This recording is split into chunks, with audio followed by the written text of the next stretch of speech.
मुल्क में शहरियत के मुद्दे पर पहले से ही एहतजाजी मुजाहरे लगातार जारी हैं और इसी बीच लखनऊ यूनिवर्सिटी ने आरटीआई के तहत मांगी गई जानकारी के जवाब में जानकारी मांगने वाले से पहले अपनी शहरियत साबित करने के सबूत मांगे हैं। यूनिवर्सिटी में 2 आरटीआई कारकुन ने हक के इत्तलात के तहत आरटीआई दायर की थी, जिस पर यूनिवर्सिटी ने दोनों कारकुनान से पहले अपनी शहरियत साबित करने के लिए कहा है।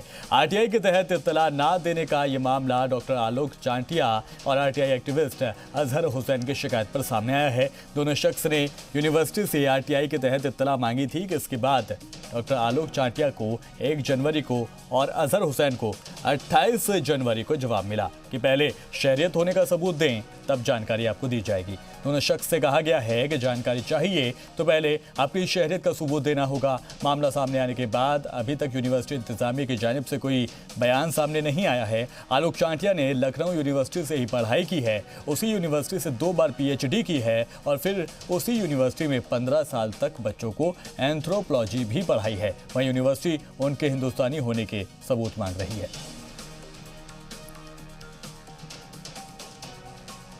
और इस मामले पर अब रजिस्ट्रार का रद्द-ए-अमल जाहिर आया है। क्या कुछ कहा गया है, आपको सुना देते हैं।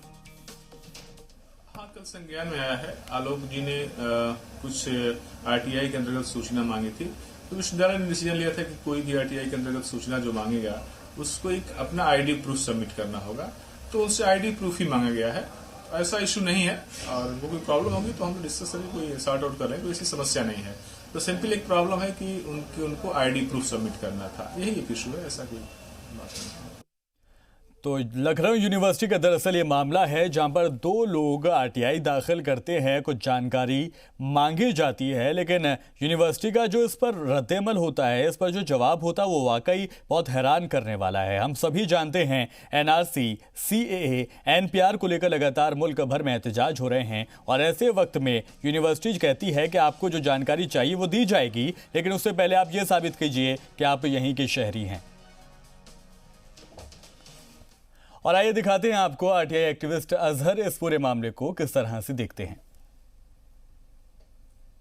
लखनऊ विश्वविद्यालय में आरटीआई मांगने पर भारत के नागरिक हैं या नहीं हैं, इसकी जानकारी मांगी जाती है। हमारे साथ अजहर हैं जिन्होंने आरटीआई किया था लखनऊ विश्वविद्यालय से जानकारी साझा करने के लिए। क्या कुछ आरटीआई था अजहर, और क्या कुछ आपने लखनऊ विश्वविद्यालय से जानना चाहा था? लखनऊ विश्वविद्यालय में मुझे भ्रष्टाचार, एडमिशन में जो भ्रष्टाचार होता है उसके तहत मैंने उनसे जानकारी मांगी थी, जिसके लिए उन्होंने जो मुझसे जवाब मांगा वो ये मांगा कि आप भारत के नागरिक हैं या नहीं, पहले इस चीज़ का प्रमाण दें, उसके बाद हम आपको जानकारी देंगे। दूसरी चीज़, अगर मैं बात करूं तो मैं खुद 2008 से भारतीय जनता पार्टी का एक कार्यकर्ता हूं।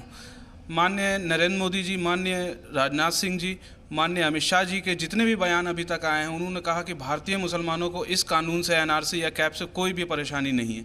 लेकिन विश्वविद्यालय इस तरह के अगर सवाल करता है तो कहीं ना कहीं मुसलमानों के दिलों में भय का माहौल बनेगा। किस तरह की जानकारी आपने मांगी थी लखनऊ विश्वविद्यालय से? मैंने एडमिशन के प्रकरण को लेके उनसे जानकारी मांगी थी, जिसके लिए उन्होंने मुझसे ये जवाब मांगा। दूसरी चीज़, मैं खुद एक ऐसी फैमिली से हूँ, मेरे चाचा फौज से ही रिटायर हुए, 24 साल सेना की नौकरी करके वो रिटायर हुए हैं। मुझ जैसे परिवार से अगर ये जवाब मांगा जाएगा तो आम मुसलमानों का इस देश में क्या होगा? अब आप लोग क्या करेंगे, क्योंकि आपसे आरटीआई में जो आपको जवाब दिया, आपसे जो है भारत के नागरिक हैं या नहीं इसकी प्रमाण मांगा गया है, अब क्या कुछ करेंगे?